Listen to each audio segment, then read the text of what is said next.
the charts in terms of stats. No, no. Outer regions and minor regions are taking the helm. Most definitely, but they have also just started in this bracket, so there's a little bit of time for them to catch up or possibly lose out in some of these stats, but still, I gotta give it a Fury 77. Earlier, with that response in the Luminon Blast, definitely one of the highlight plays. I'm sure we're gonna see a lot of clips of that moment. Sadly, they didn't give us the replay, but it was definitely hype. I mean, that was just a perfect lineup. You know, that's what you live for when you're playing in those roles. They're actually going to go ahead and their last ban is going to be used on the Grok, and then you have the Hayabusa and the Karina being banned out by Malvinas Gaming, really trying to limit Leo into something here. And it's unfortunately there's still many assassins available, and this time he's going to go with the Ling here. Wondering exactly what you want to throw in the jungle for Prince Fran specifically, right? We do see that Fredrin is still available. Does he want to lean towards a utility jungler for this matchup? Yeah, I think Fredrin would be a really good option, but then again, it's tough because Lunox just kind of shreds you no matter what, and it's just a ticking time bomb for the side of Occupied Thrones on the Lunox. It's really, really tough. I would like to see an assassin, but then it feels like he's forced to play this peel because you know Wanwan as well as a Farsa have your back. Now, Malvinas Gaming doing kind of what I thought they were going to do, pick up a bulky jungler this time. Since Occupied Throne showed their hand first in the jungle, we got to respond to it, but the Ruby pick, we haven't seen that a whole lot. I think we saw it once the other day. How do you feel about it? I mean, Ruby's still great CC potential, but I feel like sometimes it takes a little bit longer for her to really get that durability. I mean, it takes the items and everything, and when you, like Gideon said, you got a Lunox across from you. She's going to be shredding at least in the magic department, and so you have a couple options for you. Ruby is great though for those setups if you can get them. The flicker combination with I'm Offended, if you can land those, it could set you up for a win in those objectives and everything else here. So solid lineups. I mean, there's a lot of CC here for Malvinas Gaming, but Occupy Thrones, they've kind of got their bases covered. Biggest question mark for me is the Faramis pick, because it's been a little lackluster so far through the tournament. I'm sorry, I got a glimpse of a couple of those sides, but it's time to jump right into the game here. Match point for Occupy Thrones, as they might be able to secure a place in the next battle, but Malvinas Gaming looks to punch back. This is game number 2. All right, I mean, we got a glimpse there at the emblems, and I think the biggest question is especially the pacing in the jungle, right? Again, Prince Fran going towards that objective-based play style this time around with the Fredrin. And that's the thing, can you actually really utilize this? Maro, though, already aggressively going in, gonna just get some vision here too and try to see if he can force Fran into a bad situation. But still, this rotation, the early rotation for Malvinas Gaming is going to be really important, especially if they can secure themselves the first turtle of the game. Hey, yo, what's going on down here? They're stealing away the Beetle without their jungle, and they just want to get ahead in EXP and deny it from this Ling, but they're not going to get punished whatsoever. OT is just chilling in the mid lane, going to shove it on out, and then look to move. Yeah, but here's the thing, right? I feel like this place, wait a second. Steffi with a nice lockup. Probably nothing major going to happen here. Maro forced to back off, but still, Malvinas Gaming, I feel like when there's a Ling on the field, that team wants to set a tempo, and Malvinas Gaming doesn't care about it. They want to bring in their own, but look how much material Leo's taking right now. He was able to pretty much clear out the free camps down on the bottom side of the map. Not to mention that, you know, he expected Malvinas Gaming to actually start invading that Beetle with the information provided by that. Lunox is able to make some really good calculated decisions overall. But in terms of the map rotation, it does feel a little strange. Nobody's really taking the initiative just yet. We're not seeing, you know, we're not seeing Maro actually jumping into too many of these fights. He understands they want to get level 4 first before anything. Oh, but there's some initiation. Dragon going to take a bit of damage, but now the rest of Malvinas Gaming is here. Turtle is up. I think it's going to be a second until the fight ensures, though. All right, so Dragon going to be fine. He also just got that ultimate ability. The Consecration going to heal back up. Still, though, it looks like Prince Fran wants to fight for this turtle. Maro to almost level 4, just hit it. So going to wait for, you know, Leo to grab this purple buff and just get in position to fight this, because they've got all the ultimates across the board here, especially when you're talking about having this Faramis. They've got a little bit more of an extension of a fight, and now they're pulling it through. They get the feathered airstrike out from Harley. That's a big ult out from Malvinas Gaming. They're stalling on purpose. OT is stalling this on purpose. Mario could have absolutely hit that if he flickered, but now look at the enemy purple buff. Malvinas Gaming is going to lose it, and while Prince Fran is slowly taking this away. Oh, cheeky, but Leo still able to get it. Gonna get stunned up there, but will be able to walk away from this freely. Prince Fran is able to secure the turtle, so almost a decent trade. When we look at the gold, OT has a small 150 advantage. Well, I mean, even with that, okay, they might still go here in the mid lane, but even with that trade, right, you're at least securing yourself the first turtle here, but I mean, Prince Fran, does he care too much about the purple buff? As a Fredrin, maybe not so much in comparison to the assassin junglers here, but still, you don't want to just continue to give things away. And even noticing, you know, Joel Crew already having the Corrosion Scythe here on that 1-1, it's going to be crucial for him to find the crossbow of tanks and even those resets later on throughout the fight. And now you can see even the focus here from Occupy Thrones. Ooh, in comes Gatto, though, showing his presence. The rest of the team also ready to make a strike, but nobody sticking their neck out too far. I don't know what's happening here. I mean, Gatto just goes in, he uses that Brilliance, goes back out, he's trying to bait out Joel Cruel, but then he also knows that the rest of the team is moving on, so why exactly did he use the Brilliance when he could just use the Darkening? So many questions at hand. Maro? Wait a second, Maro does come in, but a Feathered Airstrike is there to stop him.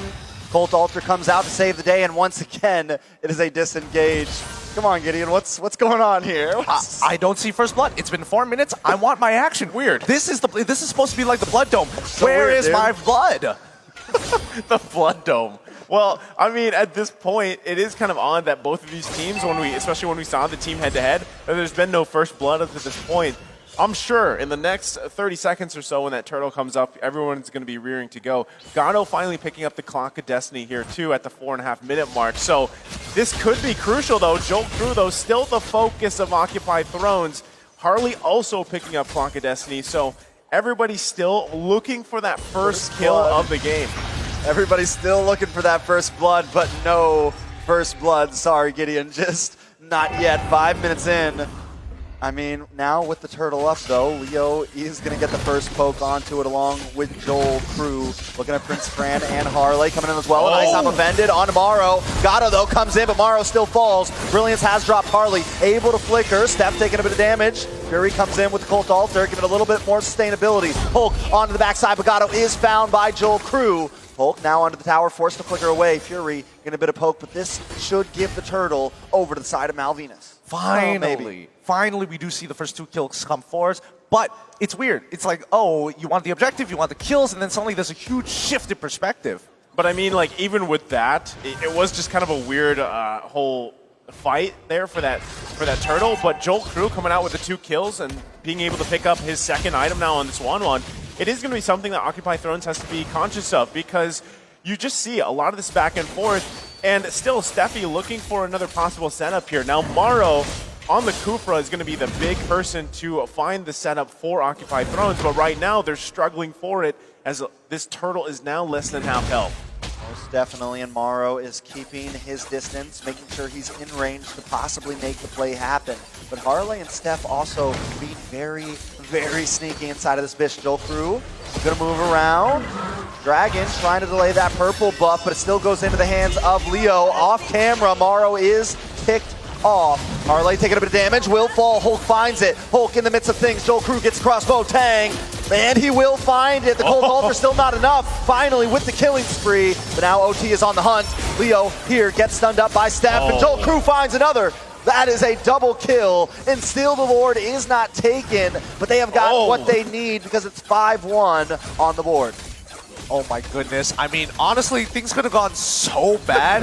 I saw Malvinas Gaming like, oh, I am ready to make the TikTok highlights, but there's still objectives, so Joel Crew backs off. He was so ready to go further and push himself to the limits here. But right now, I feel like Occupy Throne has kind of lost their aggressiveness. They're playing a lot more controlled for some reason, and I'm not entirely sure what the communications seem like. They're still pressing the situation here on the top side, going to take them out here. Ooh, I'm offended, locks on Maro, burst it down. That's an unstoppable kill for Joel Crew, and at 5-0-1 at 7.5 minutes, the 1-1 is beginning to look scary. See, this is a big problem, and this is why you see 1-1 banned out quite a bit, right? Because you get to this point in the game, it is a 3K gold lead, but all those kills, all that gold is on that 1-1, and it gets really hard to deal with here because typically you see teams dealing with a 1-1, you know, juggling Winter Trojans later on through the game. That's a Wind of Nature being picked up by Joel Crew as well. So now he can be even more of a nuisance, even more confident in trying to get those weak points off so he can pop the crossbow of Peng.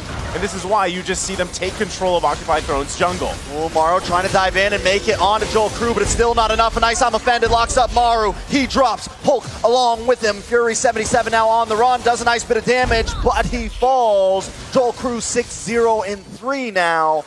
That is 60% of the kills going to him. This is spelling trouble for OT. And this is why you need to ban out this 1-1. All that CC, all the commitment put on Joel Crew just does not matter. He cleanses out of the very first one, which is an inbuilt skill, by the way, and then immediately pops his Inspire to take out the rest of the team, gain his health back even. So right now it's quite a struggle for Occupy Thrones as it feels like no matter what they do, Joel Crew is just way too far ahead. So I think they need to start thinking about pickoffs, and specifically Harley. See, I mean, this is the crazy thing. Even looking at the gold, Joel Crew's like almost 3K ahead of Gato, right, which was placed in the gold lane there. And that's what you're seeing here. Just, it's so hard to deal with, even these skirmishes around the buffs. Yeah, Volt trying to get into that backside, but just can't seem to commit, can't seem to do the damage, and it definitely has to do with that gold lead. Now back to what you were saying.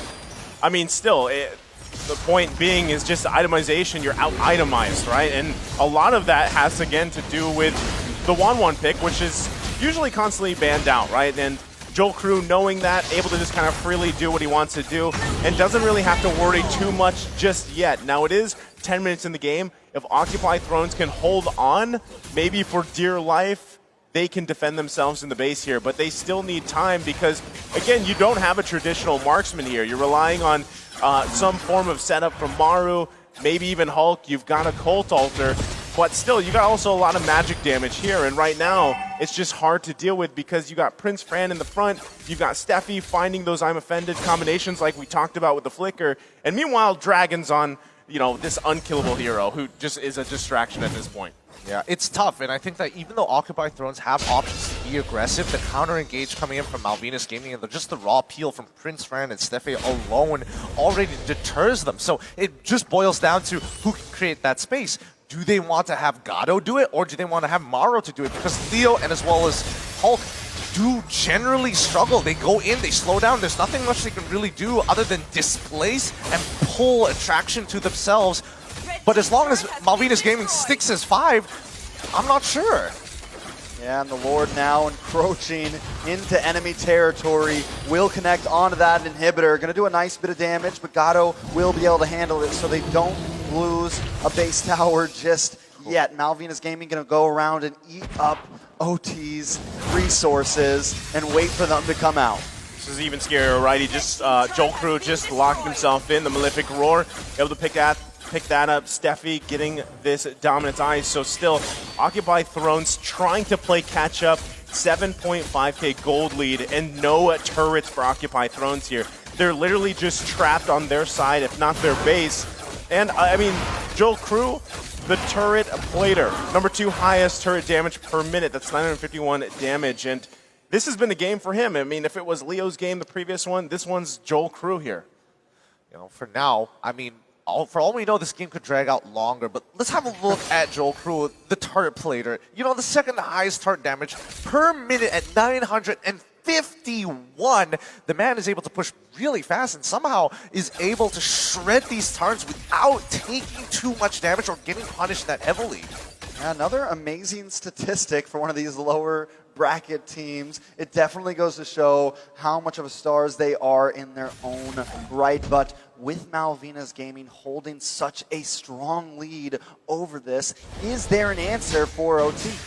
Well, I think one of the biggest answers for them is still going back to the point. Like, do you use Gato to, whether it's the Brilliance, whether it's those Chaos Balls, to try to melt someone down here if you can at this point? Do you have Hulk either initiate with the split or peel for you? Leo also, I think he's got a couple items now on this link.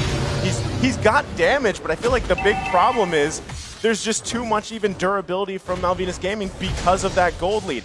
Even looking at the items here, I think he's still got to build his third one, but at this point, you don't even really want to see them contest this Lord. There might be better off just defending in their base for another one while they can play catch-up here. Yeah, Morrow will get the Tyrant's Revenge onto Steppy, but a nice I'm offended comes onto Hulk and Fury. Colt Alter does come out, but they don't want to let it up. Joel Crew popping off with that crossbow of Tang. Fury goes down, everyone else back to base. Leo caught in the midst of the field. Gonna try to get hunted down from Dragon, but this should be a possible Lord for the side of Malvinas. And this is what we were talking about earlier. No matter what aggressive moves coming out from OT, from Mauro specifically does, he instantly gets cleansed away. The peel coming in from Prince Fran, and not to mention just the counter engagement coming out from Steffi. He gets hit by it, doesn't care, quickly taunts everybody and pulls them in with a I'm offended. So now OT are on the back foot even further than before, and most teams can't recover from this position. 9K gold lead basically going to be 10 once that Luminous Lord crashes into the inhibitor. Yeah, I think, Leo's trying his best here, really to put pressure anywhere that he can, but he's also going to be careful because in this defense, you're probably going to see Steffi try to just set up a play with a flicker, I'm offended combination. They still have quite a few options, but now they've got to work on this Lord here on the bottom side. Most definitely it does get the crash because it is enhanced. A lot of green dots on the side of Malvinas, but the same thing goes for Mena. Ults are ready to go. They want to move into this middle inhibitor, try to take as much as they can. They don't want to go too deep. The Dragon will hold down the front line. Able to zone Leo and got away, but now the I'm offended locks in. Feathered Airstrike comes down. Hulk coming onto the backside, but Steffi does fall. OT trying to make the response here. Looks like we're going for a ride along with Hulk, but Prince Fran is caught in the midst of 4 members and will fall as well. That is a 3-for-0 trade. They do take some inhibitors, but Occupy Thrones is answering back. Well, I mean, you can consider that a at least successful defense here for Occupy Thrones. They also narrowed down that gold gap by about, 3,000 gold or so, and they might be able to make some more moves across the map. They didn't get Joel Crew, unfortunately, but the fact that Steffi initiated that, right? As we expected, he initiated that fight with the I'm offended, and it didn't go the way they wanted to. They wanted to end the game there, but Occupy Thrones able to hold on for it. Yeah, unable to close out, and man, quite the swing in OT's favor now. They might actually have a chance if they're able to find a fight like that once more, now that the blue does, well, I mean, Hulk in particular, is able to kind of tank just enough damage from Joel Crew to waste his time and allow the rest of his team to go for the bigger picks. And looking at the items, I mean, at least for, Occupy Thrones, they've got the damage in terms of magic, right? You've got Fury having that Divine Glaive now with the glowing wand. He's got the Lightning Truncheon. He's pretty much where he needs to be. You also have, again, Gato is that big thing, because that's what you chose to put in the gold lane here. Now, you do lack that marksman, but you've got a lot of burst potential. The penetration is there, and hopefully Leo can follow up. If Leo continues to put pressure around the map, open it up a little bit better, they could still play around that, but Morrow charging up here in the bush. Oh, big flicker. That is huge. Harley goes down along with Joel Crew. Steffi could be next. Leo gonna try to find him, use the conceal, just try to escape, but it's a double kill for Leo. Prince Fran into the back line, will get immobilized, and Glue's gonna take him for a ride back to the team. Prince Fran trying to do everything he can, but Leo will get the triple and wipe them out. Nothing but Dragon stands against Occupy Thrones right now. Should be an easy Lord. Oh, I don't know what the thought process was there, but Joel Crew, unfortunately, purposefully showing himself walking into the lane rush like that against the Kufra, who doesn't mind if there's multiple. It means more value. I thought I was going to get a 1-for-1. He got a 3-for-1. That was massive. I mean, as we were just trying to figure out how can Occupy Thrones get back into the game, just like that gold lead completely gone here. And even Gato picking up the Divine Glaive because of that whole skirmish. They've now got the Lord marching with them in the bottom side. They're going to be looking to focus on possibly even Inhibitor Turret if they can get there. So now Malvinas Gaming in a very dire situation. You've got Leo also pushing into the tier 1 on the top side. Let's see if Malvinas Gaming can defend this, because that was a huge blunder on the bottom side. Oh, I mean, let's look at the high ground defense at this point, because now Occupy Thrones are taking the lead, but it doesn't really technically matter at this point other than the situational items. Probably not the best use of Feathered Airstrike there. probably could have waited a little bit until it got closer towards the inhibitor turret because they knew that the outer turrets are basically gone at this stage with a Luminous Lord 17 minutes into the game. However, if we talk about oh no. Yeah, a little bit of suppression. Oh. But wait a second, I'm Offended comes in, and Fury goes down. Joel Crew gonna pick that up. It comes across Boateng. Morrow will be next. Hulk forced to back off. Leo now on the boss side. Joel Crew wants to try to find him, but he is a slippery boy. Should be able to escape this. Wait a second. Joel Crew still hunting him down, but Leo is going to be able to get away. It is back and forth. Man, Leo's doing work again. I mean, you got to give it up to the guy. He picks up the BOD here, but knowing the situation they were in, for 12, 13 minutes of the game, he has found wins where he could, and it's resulted into basically Occupy Thrones being in this game, possibly ending this and sending Malvinas Gaming home, right? And Leo, whether he's pushing lanes, whether he's pushing turrets, it's opening up the map for Occupy Thrones here. I mean, look at the gold for Leo. Yeah, he's definitely been playing a different game from the rest of his team, and honestly, wait, hold up, Leo, are you in trouble? Oh, maybe. Force uses Tempest Blades as an escape. In comes Dragon, trying to sandwich it in, but man, Leo. That's all I gotta say. The Leo, he is the literal economy of OT at this stage of the game, right? And Malvinas Gaming, this has been a series of unfortunate events. Like every particular play that they've thought of, either they didn't think it all the way through and got punished for it, and now if they had just closed out this game, we would have already been on game 3 and Malvinas Gaming would have the momentum, but now that it's been stopped, OT are starting. This is a real test of the mental between both of these teams. Throw the strategy out right now, because if they cannot execute, and more importantly so, if their mental breaks at this crucial part of the game, it's going to be over. Yeah, I mean, at this point, right, everybody's items are almost at this pretty much locked in, right? You're going to see some juggling, especially from the side of Occupy Thrones, because they've got to juggle the Winter Transient when Joel Crew pops that crossbow of Tang. If they can negate that and time it well... Morrow doesn't want to juggle anything except for Joel Crew. Because now Prince Fran on the run. Fury gonna pop that Cult Altar. Morrow pushes him back.